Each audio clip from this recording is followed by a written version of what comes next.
tejidos parecidos opuestos, porque la adrenalina en este músculo liso provoca vasoconstricción, si es que es vaso sanguíneo. Pero cuando es vaso sanguíneo, la musculatura lisa de este receptor provoca vasodilatación. Y es la misma adrenalina, actuando sobre el cuerpo. Pero en un tejido provoca una cosa y en otro tejido provoca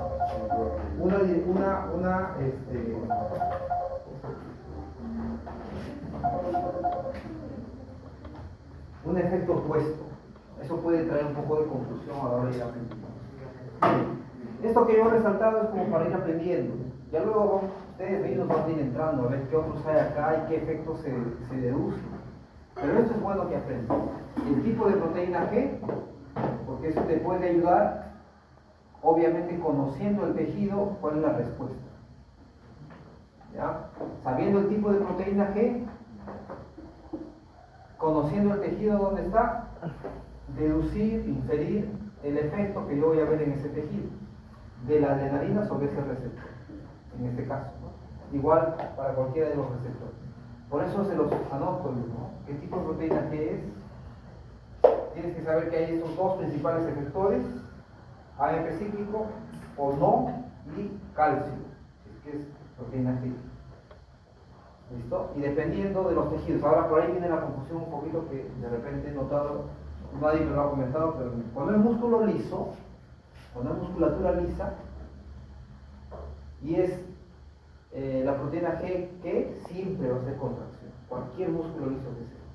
Puede que sea músculo del tracto, de algún tejido, tracto respiratorio, tracto gastrointestinal, puede que sea músculo liso del vaso sanguíneo, el efecto siempre va a ser contracción de ese músculo, ¿okay? Si es que es músculo liso. Si es que la proteína es GS, mira, y es músculo liso, la respuesta siempre es relajación de ese músculo. No porque S es estimulación, se va a contra el músculo. Ojo, si el músculo es liso, la respuesta del músculo liso cuando es GS es relajación. Si es que el músculo es cardíaco, la respuesta es contracción. ¿Ya? Por ahí viene un poco por la confusión. No creen que todo es contracción, no. GS, el músculo liso, relajación. GS, el músculo cardíaco, contracción. Son músculos diferentes. El mecanismo de acción interno es diferente. El mecanismo de contracción, es más, sería bueno que esto aprendan y ustedes por su parte busquen cada uno. Cómo se contrae el músculo esquelético, cómo se contrae el músculo liso y cómo se contrae el músculo cardíaco. No es igual. Cada músculo tiene su mecanismo de contracción. Entre cardíaco y liso hay algunos parecidos, pero no son iguales. Lo cierto es que, resumiendo un poquito con lo que vayan a estudiar, cuando es músculo liso y la proteína es GS, relajación. Cuando es músculo cardíaco y es GS, contracción. Cuando es músculo liso y es ¿qué? Contracción. Aquí es fácil, porque es calcio. Aquí no. Aquí no sabe, aquí sabe que es cíclico, ¿no? Y son enzimas que se afectan. No es calcio, son enzimas. Entonces, ahí tienes que saber si es liso, relajación. Si es cardíaco, contracción. A ver, yo les pregunto, si fuese músculo cardíaco y fuese GI, porque en el músculo cardíaco lo que más abunda son beta 1, pero también puedo encontrar un poquito de beta 2 y también voy a encontrar, si es real, un poco de alfa 2.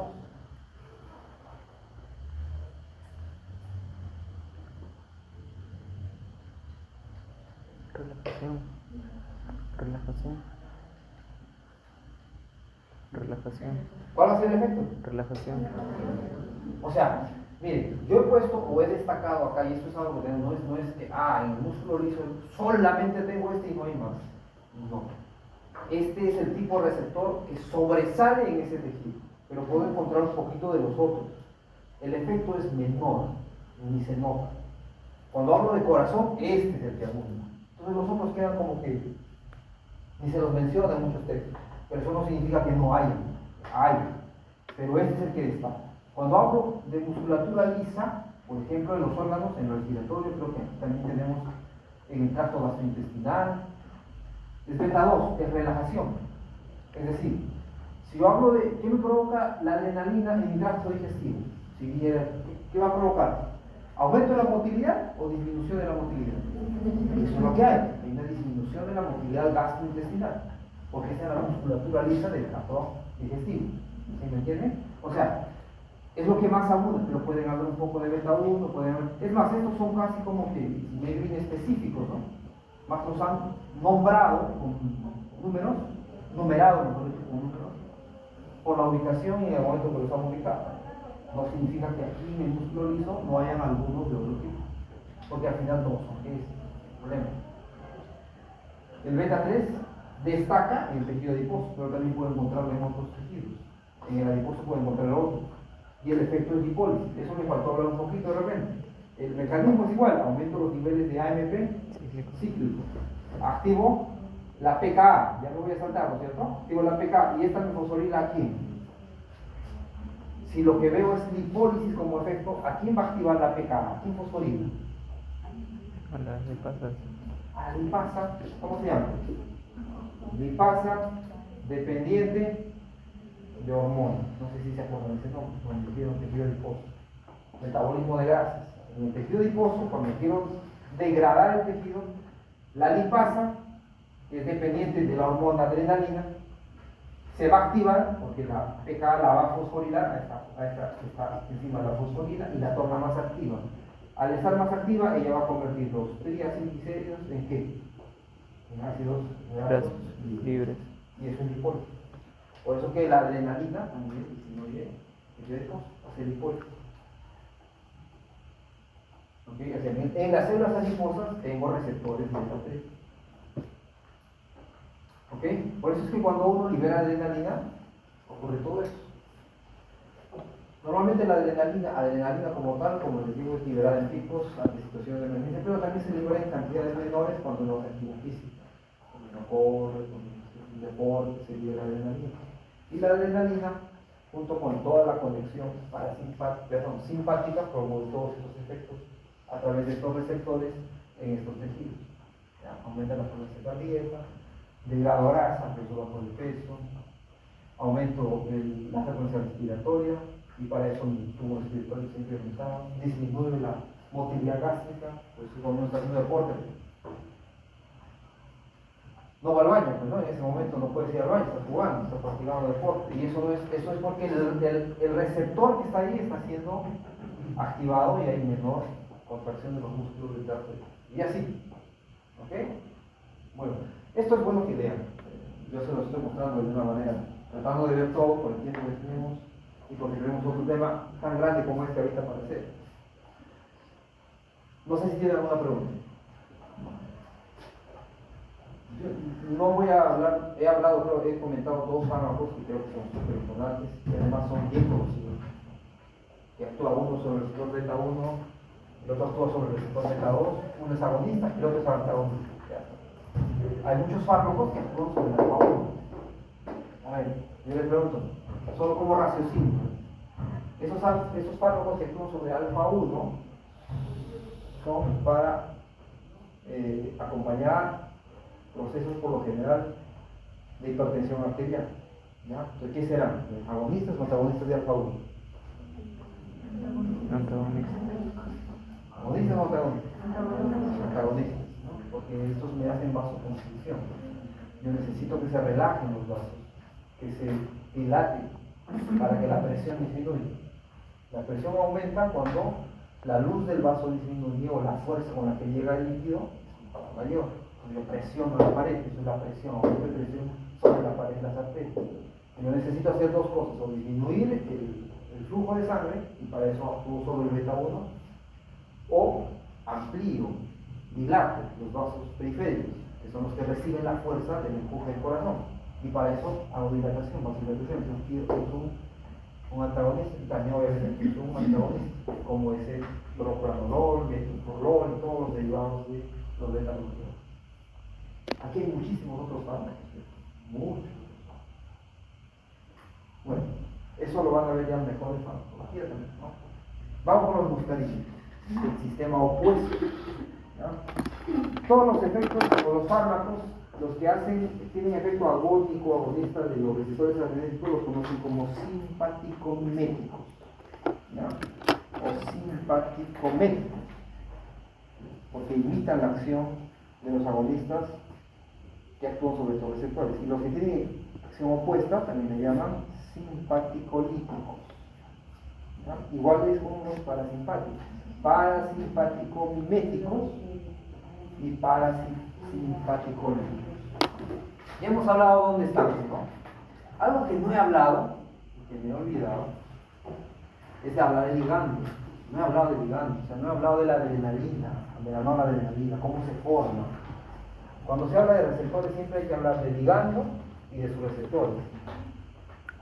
La adrenalina, la noradrenalina y la adrenalina son los ligandos. ¿De dónde se forman?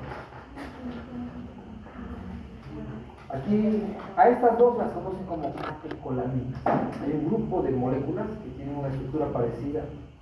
Y todos se forman a partir de un aminoácido llamado tirosina. Son unas moléculas derivadas de este aminoácido. La tirosina se convierte en ¿qué? A ver, L, así se llama, ¿está bien? L-dopa. ¿Ya? Creo que es la tirosina hidroxilasa. Porque la diferencia entre estas dos es un grupo hidroxilo.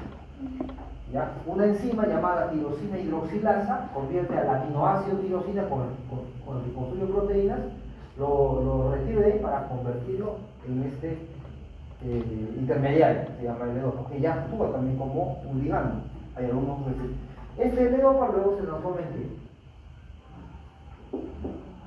En otro que sí es más conocido, dopamina.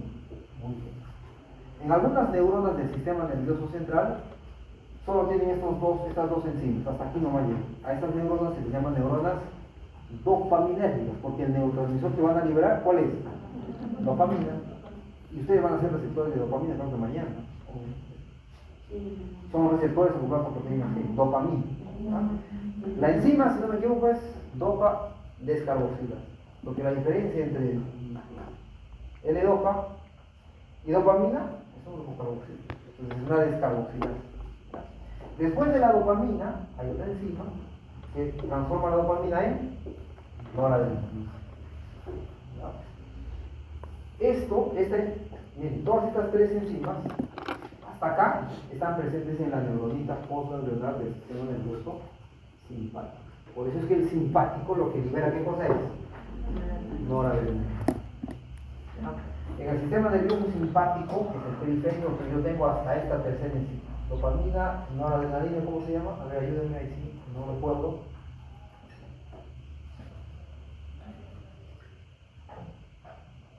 Ya me olvidé.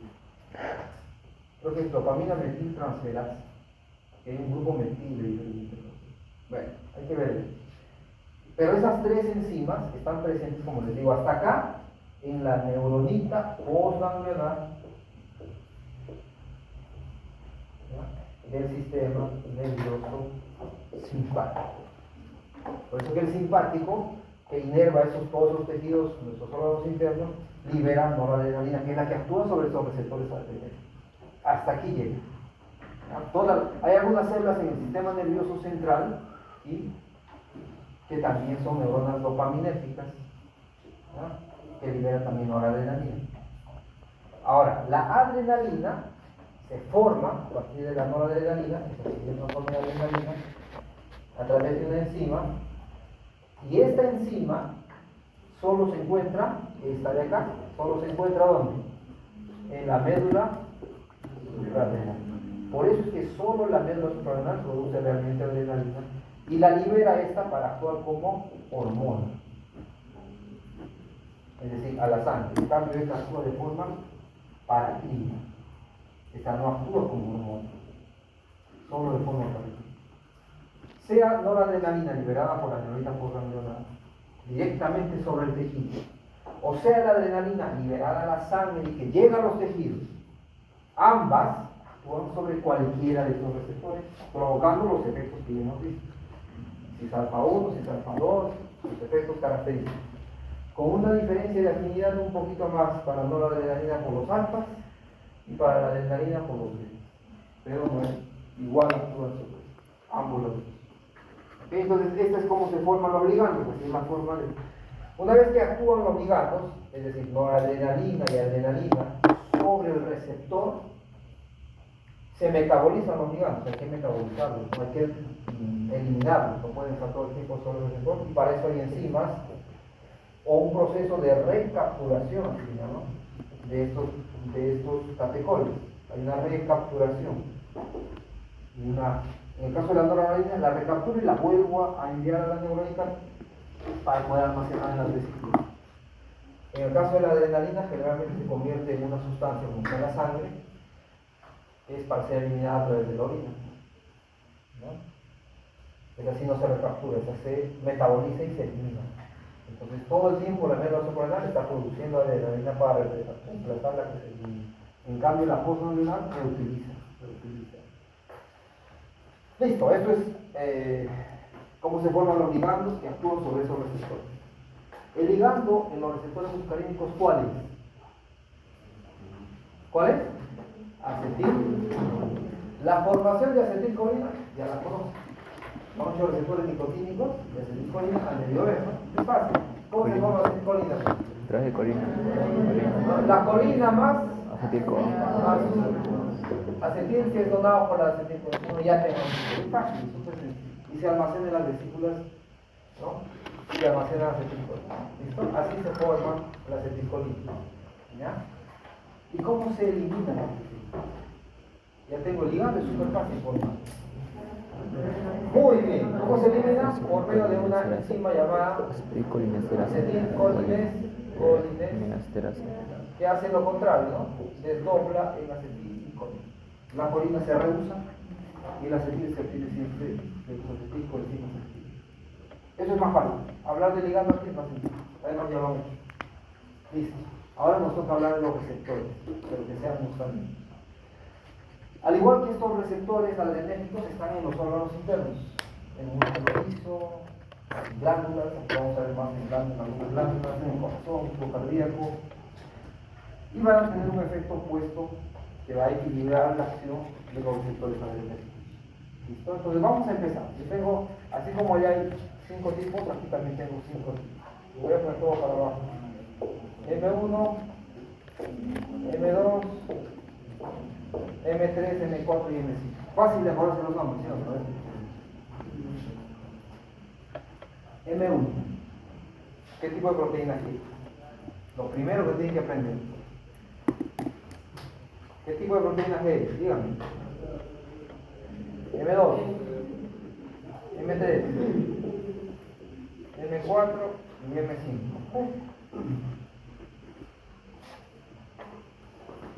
M1. ¿Qué? Están adivinando. ¿No han visto? ¿Qué es? M1. A ver, busquen pues. M2. A ver, miren, ustedes van a casi deducir, vamos a hacer un ejercicio, porque el efecto es opuesto. Yo voy a decir en qué órganos están. ¿Ya? Y el efecto es hacer lo contrario que hacen los adrenérgicos. A este se conocen como receptores neuronales o del sistema nervioso central. ¿Ya? Sí, ya. Porque la mayoría están acá. No significa que solo estén aquí, pero la mayoría están acá. Los M2, cardíacos. Porque están, pues, principalmente ¿dónde? ¿En dónde? En el corazón. ¿Ya? M3, los conocen así entre comillas como glandulares, porque están en glándulas. ¿Ya? No hemos hablado mucho de glándulas. En realidad no hay mucho en glándulas, pero aquí sí. Glandulares, en glándulas. ¿Qué glándulas? Sudoríparas, lacrimales y salivales, sobre todo. Tienen que ver con el control de la salivación. M4, sistema nervioso central, sistema nervioso central. No son muy conocidos. Estos tres, abundantes. A ver, vamos a empezar. M2, ¿dónde está? Lo mejor dicho, ya está, es el corazón. ¿Qué digo ordena G2? G2 no existe. ¿GI o GS? Lo voy a poner en rojo. A ver, miren. Esto va a ser lo contrario que yo he hecho acá. La adrenalina no la adrenalina en el corazón, lo he destacado corazón, ¿qué promueve? Aumentar la frecuencia cardíaca. ¿Qué va a promover entonces la acetilcolina a través del receptor muscarínico. Disminución de la frecuencia. ¿Qué tipo de proteína es? Fácil. ¿Sí o no? Porque el otro ya lo estimuló, pasó el efecto, se fue el miedo, mataste al perro, entonces ahora tienes que regresar a tu estado normal, tu frecuencia tiene que disminuir. ¿Qué tiene que activarse? Tengo que disminuir los niveles de AMP psíquico, para eso necesito inactivar a la divinidad psíquica. ¿Sí se entiende? A ver, vamos con el M1.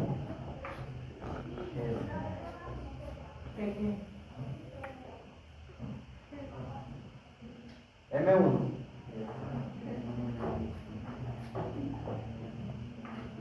Miren, este también está en musculatura lisa. Es más fácil. Es cierto que es conocido como neuronal, pero también está en musculatura lisa. Igual que el M3, está en musculatura lisa, pero hay más en M3. Aquí hay mucho más músculo liso. M3 tiene, musculatura lisa tiene mucho más M3 que el M1. ¿Qué? M3. M4 y M5. Si no me equivoco, este sí. Y este sí. La verdad, ahí no estoy seguro porque, como les digo, estos son poco conocidos. Así no sé. El libro no tiene mucha información. He estado tratando de encontrar artículos, no hay mucha novedad. Ya. Entonces aquí tengo miren. ¿Ya? Listo. Entonces vamos a empezar con. Ya empezamos un poquito. Miren. Por eso le digo, es casi como deducción. Porque tú ya vas sobre algo que construyes, un poco que armando el conocimiento para que tenga un sentido. Es que entonces el efecto que yo veo, ¿cuál es? Disminución de la frecuencia cardíaca, o lo que conocen como, ¿cómo se llama eso? Bradicardia. Eso es lo que provoca la acetilcolina, o el sistema parasimpático, lo contrario que hizo el simpático. A ver, vamos a ver. Si el simpático me provocó la broncodilatación, ¿qué me va a provocar? Broncoconstricción.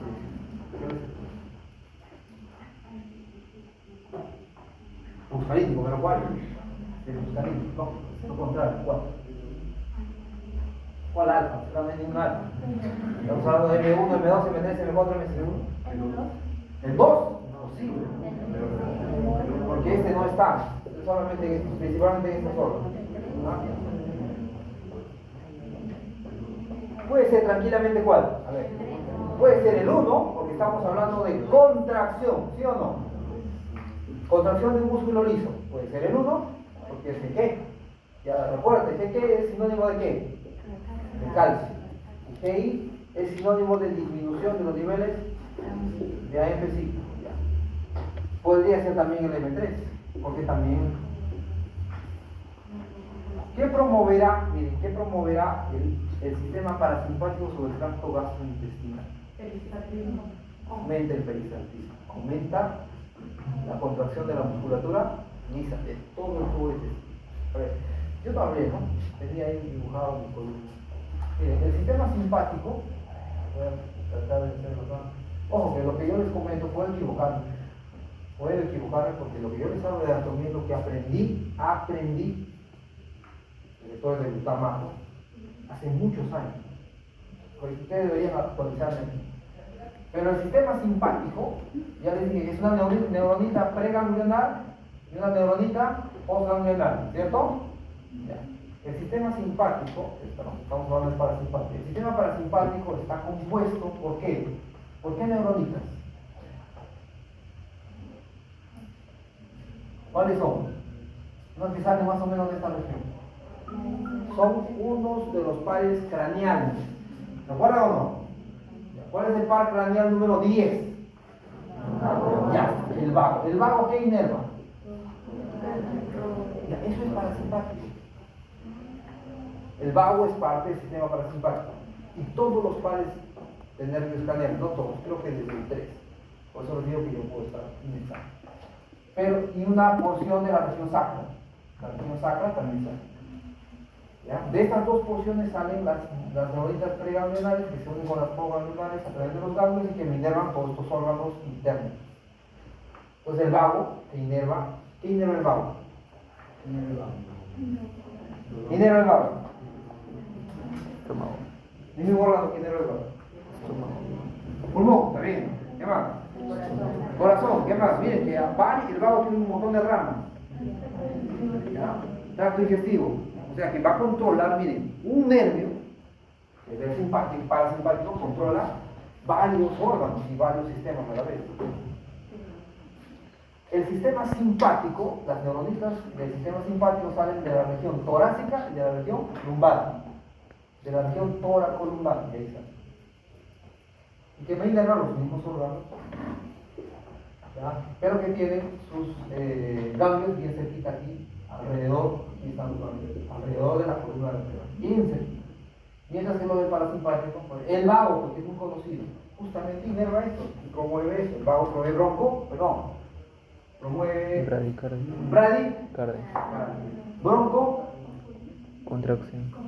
constricción. Bueno, ahí no se llama broncoconstricción, se llama broncoconstricción, pero implica una contracción del músculo liso. ¿Ya? Ahora, veamos un poquito de las glándulas. Eso no se comentó ahí. Muchas de nuestras glándulas, que son controladas también de forma autónoma, sudar, llorar, ¿no? Producir saliva, son controladas también por el sistema parasimpático. ¿Ya? Entonces, cuando la acetilcolina actúa sobre los receptores M3, que están en esta región, al ser calcio, lo que va a provocar es la liberación o la secreción de los contenidos de estos glándulos. Secreción de sudor, secreción de lágrimas, secreción de saliva, abundante saliva. Porque es que se explica por eso. Entonces, por ejemplo, aquí, un ejemplito real que ustedes también van a ver con cierta frecuencia en sus consultorios o sobre todo en emergencia de un. Cuando una persona se quiere quitar la vida, ¿qué toma? No debería preguntarles, no quieren decir nada. Mejor no les digo. Van a decir el profesor. Van y no. Mejor voy a hacer otro ejemplo. Me han dicho ya ahí que tenga cuidado. Cuidado con estar tomando diazepam. Acaso les quede grabado, porque también estoy diciendo que tengan cuidado. Ya le echan la culpa a nuestro profesor. Ya, pero ¿qué tomaba? ¿Cómo? ¿Pero qué tomaba? ¿Qué tomaba? ¿Qué no van a tomar ustedes? Hay un tipo de sustancias que se conocen como órganos fosforados. ¿Cuál? Órganos fosforados. Hay un montón de cosas que son los insecticidas, ¿no? Son, y algunas personas que creen que son plagas, ¿no? Y se toman, que son insectos y se toman. ¿Tienen idea ustedes de cómo llegan los pacientes al hospital? ¿Cómo estuvo? Ya, convulsionando. ¿Y eso se puede morir? Claro. Se van a morir, para eso han tomado. Pero tu trabajo es no dejar que se muera. ¿Sí o no? Ese es tu trabajo. ¿Ya? Yo te pregunto, tú lo vas a ver al paciente llegando ahí con mucha espuma. ¿Pero es espuma? ¿Qué es? ¿Qué es? Saliva. Es una saliva espesa, mucha saliva. ¿Qué receptor? O sea, estos van a estar súper activados porque van a llegar con una secreción salival impresionante. Si los ven, hasta en las películas han debido ver, no han visto nada. Pero en la vida real los van a ver, misma película. Así van a llegar, desmayados, sin conciencia, porque van a tener una bradicardia. ¿Dónde actúa ese órgano fosforal? A ver. ¿Dónde actúa? ¿Cómo se revierte eso? En enzima que graba. Ahí no vas a buscar tu libro, ¿no? Ahí tú tienes que aplicar inmediatamente algo. A ver. El órgano fosforado no actuaba en contra de la circulación. Muy bien, correcto, esa es la respuesta. Los órganos, en el caso de los órganos fosforados no actúan directamente sobre los receptores, no son A la enzima. pero sí inhiben A la enzima. a la enzima. ¿Okay? Y al inhibir a la acetilcolinesterosa, ¿el efecto cuál es? Que los niveles de acetilcolina, ¿cómo están? Y por lo tanto, el efecto de este ligando, que es el ligando principal, natural, de estos receptores, está actuando sobre el tejido. Por eso es que hay mucha producción de qué. ¿Qué usa? Ahí sí. Vamos a ver, ¿cierto? ¿Qué vas a usar? No. Bueno, tú podrías. ¿Qué vas a usar? Este ya está bloqueado. Este es un enzima que está bloqueado. Porque el órgano fosforado, el insecticida, la sustancia, destruyó. ¿Ok? Entonces tú tienes tus niveles elevados. ¿Qué vas a usar? Un receptor, inhibir el receptor. No puedes actuar sobre el enzima para corregir el enzima, para aumentar los niveles de enzima. ¿Qué vas a hacer? Un receptor. Vas a actuar sobre los receptores. ¿Qué vas a hacer sobre los receptores? ¿Los vas a bloquear o activar más? Bloquear, porque no quiero que salga más. Ya, ¿qué vas a usar? Un fármaco. De repente han escuchado, se llama atropina. Creo que en la práctica van a hacer eso. ¿Ya han hecho esa práctica? ¿Ya? Tú le vas a aplicar qué cosa. Normalmente esos pacientes llegan, este es un antagonista.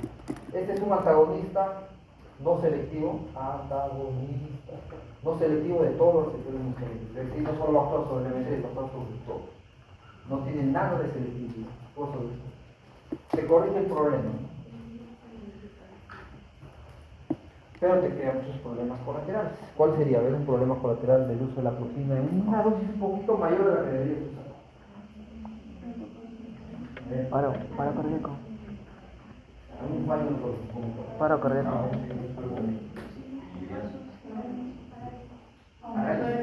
Puede provocar un paro cardíaco. Ok, miren, no te olvides. La atropina, miren, normalmente si yo tengo muchos niveles de acetilcolina, todos mis receptores muscarínicos están súper activados. ¿Listo? Entonces, voy a tener una bradicardia. Por eso es que la persona llega a veces sin taquicardia. Bueno, la verdad, no se muere por mucha salida. Se muere por la bradicardia. El corazón deja de funcionar. Por esa causa es la muerte. Entonces, tú rápidamente, ¿qué le vas a aplicar? Atropina para corregir qué cosa. La superactivación de los muscarínicos, pero ¿qué más? ¿Qué más te aplicaría? Y hasta la frecuencia disminuir. Tú le vas a aplicar el bloqueador. ¿Sí o no? Para reactivar la frecuencia cardíaca en el corazón inmediatamente. Directo al corazón. Esto es algo común. El uso de atropina. Creo que la gente entiende haciendo. La verdad yo no veo más la idea práctica. No sé. Sí hace. ¿Tú usas animalín? ¿Una vez no? ¿Cuál es la última parte?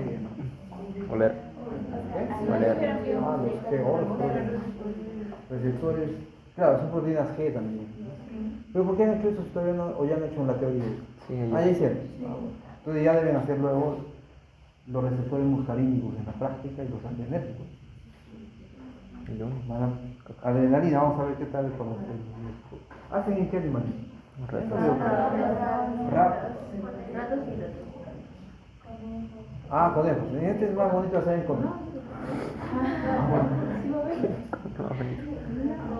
A veces los ratoncitos se mueren rápido. Tienen que saber calcular bien la dosis. ¿Han aprendido a hacer eso? ¿La dosis se calcula? No. Se muere. Sí, se muere. Por eso. Porque es lo mismo en la práctica, mujer. Cuando llega el paciente, ¿qué vas a hacer ahí? Si no calculas bien la dosis. Si tú le aplicas, mi profesor, si tú le aplicas un poquito más, tienes efectos. ¿Cuáles serían los efectos de mucha atropina? Mucha atropina. Pero ya también bloqueas demasiado los receptores. Claro, aumenta, recupera con la adrenalina recuperas y ya también no hay un control. Bueno, miren, es interesante, a diferencia de aquellos, estos se llaman muscarínicos, porque aquellos se llaman adrenérgicos, porque los ligandos son adrenalina, no adrenérgicos. Se llaman muscarínicos y el ligando es. ¿Por qué? Porque cuando se estudió se encontró una sustancia llamada muscarina, obtenido de un opiáceo, es un alcaloide, de una planta Amarita muscaria, si no me equivoco. por aquí. Y esa sustancia natural tiene el mismo efecto sobre el sistema parasimpático que tiene el acetilcolina, y ahí vino el nombre. Eso es algo que siempre les han preguntado. ¿Por qué se llaman muscarínicos los ligandos de acetilcolina? Porque para la mayoría de ligandos el receptor toma el nombre de ligando, receptor de glutamato, receptor nicotínico de acetilcolina, receptor de GABA, receptor de adrenalina, receptor muscarínico, ligandos de acetilcolina por esa razón. ¿Ya? ¿Qué más? A ver, un fármaco, hablando clínicamente, muy usado que actúa sobre receptores muscarínicos es la pilocarpina. La atropina es uno y la pilocarpina es otro. Ya, pero esto se utiliza más para problemas pilocarpina. Este es un fármaco que actúa sobre receptores muscarínicos. A ver, que actúa para corregir problemas de visión, para prevenir básicamente el glaucoma, para tratar el glaucoma.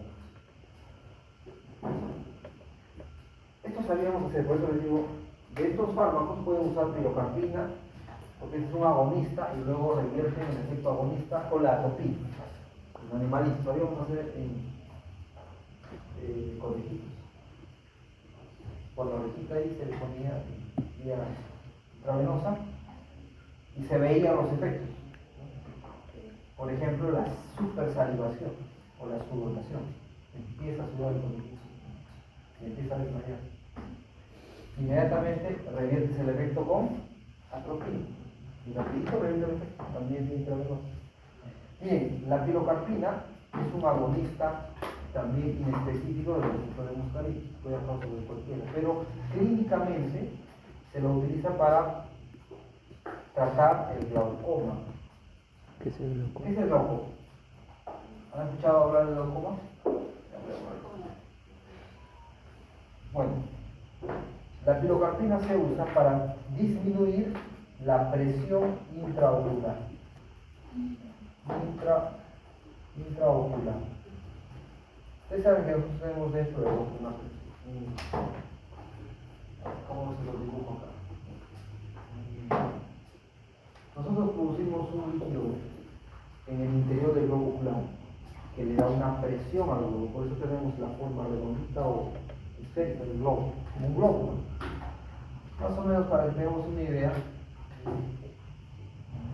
nosotros tenemos varias membranas, ¿no?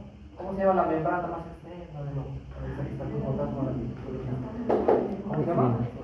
Esclerótica, ¿no? Y por debajo tenemos un órgano. ¿Cómo se llama este? A ver. ¿Cómo se llama este? Este espacio que hay acá es, ¿cómo se llama? La pupila, que se dilata, se abre y disminuye el volumen. Si vemos completamente el globo, aquí dentro, aquí se produce, aquí se secreta un líquido que es el humor vítreo, que mantiene irrigado, y aquí atrás es donde está el nervio óptico, ¿cierto? Entonces, este es el iris, esta es la pupila y este es el, ¿cómo se llama? Este órgano que me ayuda a acomodar para poder observar si estoy de cerca, si estoy de lejos, para poder hacer esa acomodación como en el microscopio. ¿Cómo se llama? ¿Perdón? Córnea. La córnea es la capa más externa que protege. Después debajo está la conjuntiva, la esclerótica.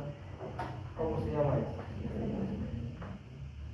El iris es este, bueno, este espacio es la pupila. Y bueno, este órgano es suspendido aquí por una serie de músculos y ligamentos, músculos lisos, todo es liso, porque nosotros acomodamos la visión de forma automática también, es decir, el autónomo está gobernando, el sistema autónomo a través de simpático y parasimpático, y son los que van a provocar midriasis y miosis, ¿okay?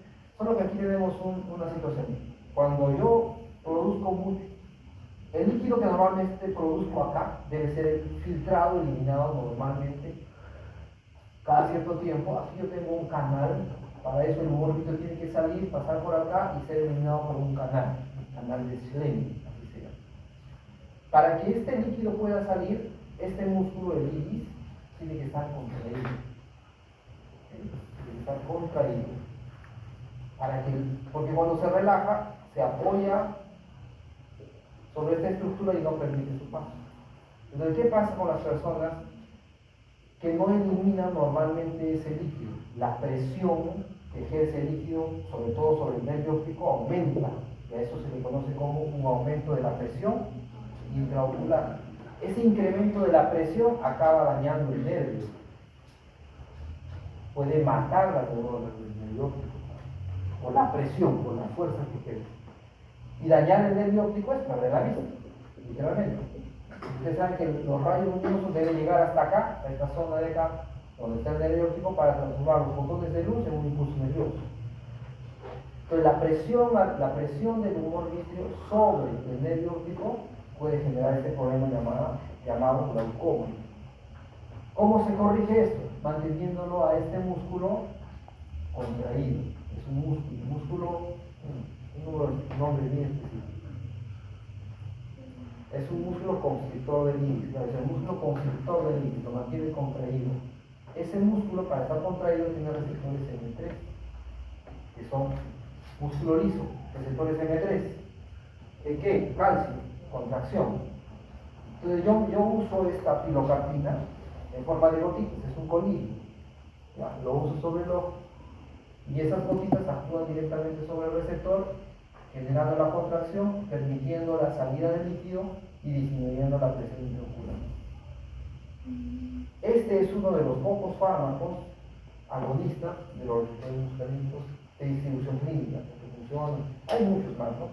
Pero este es uno de los pocos ejemplificados o descritos allí en los libros, la pilocarpina. A ver, ¿qué efectos adversos podría tener la pilocarpina, siendo que es un agonista de receptores muscarínicos de forma inespecífica? Es un agonista inespecífico, podría actuar sobre cualquier receptor.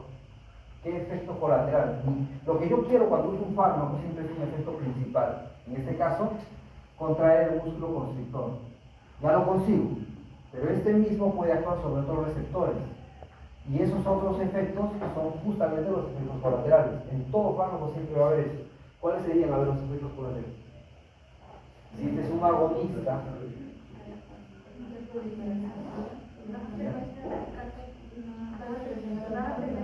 baja frecuencia cardíaca, es decir, brady. Eso es lo común, es el efecto colateral común de un uso excesivo de química. Eso como para dar un ejemplo de un fármaco que incluso un receptor que causa. De estos dos, como les digo, ya lo voy a mencionar, pero podríamos deducirlos por medio de la proteína G, sabiendo que este sí seguramente está ubicado en una neurona presináptica, porque los GIs siempre evitan la liberación de un neurotransmisor, siempre, aquí y allá también, el alfa 2. Y este es un G que probablemente promueve la liberación del neurotransmisor porque es calcio. ¿Ya? Uno puede deducir, conociendo un poquito mejor los tejidos en los que está específicamente qué parte del sistema nervioso. Muscarínicos importantes son estos, M1, M2, M3. De los adrenérgicos, los más importantes, alfa 1 y los 3 betas.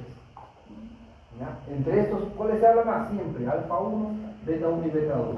Estos son los más buscados, los más estudiados, los que siempre vienen las preguntas, no solo de los exámenes que vamos acá, sino los exámenes que van a hacer. El examen y todo eso. Esos receptores siempre los utilizamos. A ver, muscarínicos, hasta aquí, ¿alguna pregunta? Todos los efectos que se dan acá son opuestos o contrarios.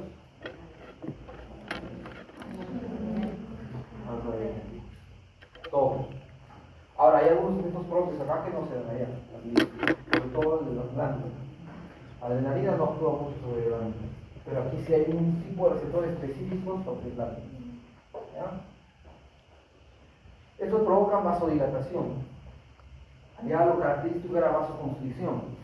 Bueno, estos son vasodilatadores. La acetilcolina dilata. M3, ahora, con esto voy a terminar. M3,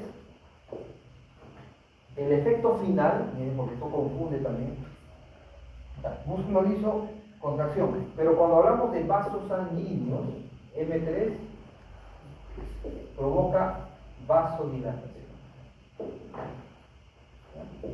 En vaso sanguíneo, el efecto que yo veo en el órgano es la dilatación o la dilatación del vaso sanguíneo. Y ahí me preguntan, ¿pero por qué? Usted ha dicho que si es calcio y es músculo liso, entonces es vasoconstricción. Tiene razón. El problema no, sino la situación específica aquí, es que el receptor en el vaso sanguíneo del M3 no está en el músculo liso, sino en el epitelio, en el endotelio. Ustedes saben que los vasos sanguíneos tienen más o menos esta estructura, ¿no? Una capita, en las arterias sobre todo, una capita de células endoteliales. Y debajo de las células endoteliales están las células musculares lisas. Ahí están. Ahí están las musculares, ¿no? Ahí están. Debajo del epitelio. Estos receptores M3 no están en el endotelio. Entonces la acetilcolina, al actuar sobre estos, actúa no en el músculo liso, sino actúa en el endotelio, no es el epitelial. Y cuando actúa sobre el endotelio, aumenta los niveles de calcio, y este calcio, lo que va a actuar en el endotelio, el calcio, los niveles elevados de calcio en el endotelio, lo que provocan es aumentar la liberación de una sustancia llamada óxido nítrico. Óxido nítrico en el endotelio. ¿Okay? Este óxido nítrico difunde por el intersticio, pasa a la membrana, porque atraviesa la membrana del músculo liso, y el óxido nítrico en el músculo liso es el que provoca la vasodilatación. El óxido nítrico es un potente vasodilatador. Entonces, yo tengo aquí, como órgano, yo veo aquí que la acetilcolina actuando en los receptores M3, el vaso sanguíneo lo que veo es vasodilatación. ¿Ya? Pero ojo, es que debería ser vasoconstricción. Algunos dicen, ¿pero por qué, profesor? Porque les estoy diciendo, el receptor no está directamente en el músculo liso. ¿El receptor dónde está? En el endotelio. Y el receptor en el endotelio lo que promueve es la secreción de óxido nítrico, el cual actúa sobre el músculo liso, relajando este músculo y provocando la vasodilatación. ¿Ya? Pero es que no se olviden.